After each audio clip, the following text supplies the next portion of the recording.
One of the best movie அப்படின்னு சொன்னோம் பார்த்தீங்கன்னா மகாராஜா இந்த படத்தையும் சொல்லலாம். இந்த படத்தை யார் நடிச்சிருக்கா அப்படின்னு பார்த்தீங்கன்னா நம்ம விஜய் சேதுபதி. அதோட பெரிய விஷயம் என்னன்னா விஜய் சேதுபதியோட 50வது படம் தான் இந்த படம். இந்த படத்தை டைரக்ட் பண்ணது யார் அப்படின்னு பார்த்தீங்கன்னா நித்திலன் சுவாமிநாதன். இந்த படத்தோட ரைட்டரும் அவரே தான். இந்த வீடியோவில் கதையை ஸ்பாய்லர் பண்ண மாட்டேன், நம்பி பார்க்கலாம். வெல்கம் டு ராகுல் லைஃப் ஸ்டைல் 2025. நம்ம சேனல் சப்ஸ்கிரைப் பண்ணுங்க, ஜாலியாக என்ஜாய் பண்ணுங்க. கதை ஸ்டார்டிங் லைட்டாக ஸ்லோவாக போனாலும் எண்டிங் செம்மையாக இருந்துச்சு. நீங்கள் இந்த படத்தை தேட்டரில் போய் பார்த்தீங்க அப்படின்னா மறக்காம கமெண்ட்ல சொல்லுங்கள். வேற லெவல் ஒரு தேட்டர் எக்ஸ்பீரியன்ஸாக இருந்துச்சு. மகாராஜா அப்படின்ற படம் மகாராஜா பேருக்கு பழைய கால படம்லாம் இல்லை, நார்மலான ஒரு கதையை எடுத்தது தான் மகாராஜா படம். வேற அவரோட விஜய் சேதுபதியோட பேர் மகாராஜா.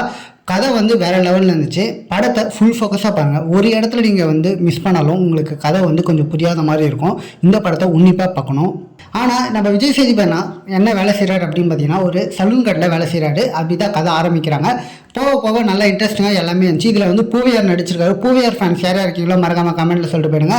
படம் நல்லாவே இருந்துச்சு. படம் காமெடியாகவும் த்ரில்லிங்காகவும் என்டர்டெயின்மெண்ட்டாகவும் இருந்துச்சு. ஃபேமிலி ஆடியன்ஸ் கண்டிப்பாக இந்த படத்தை பார்க்கலாம். அப்புறம் நாங்கள் தேட்டருக்கு போய் என்ஜாய் பண்ணுங்கள். படம் எப்படி இருந்துச்சுன்னு மறக்காமல் நம்ம கமெண்ட்ஸில் சொல்லிட்டு நம்ம சேனல் சப்ஸ்கிரைப் பண்ணுங்கள். தேங்க்யூ, பை பை நண்பா. அடுத்த வீடியோ சந்திக்கலாம்.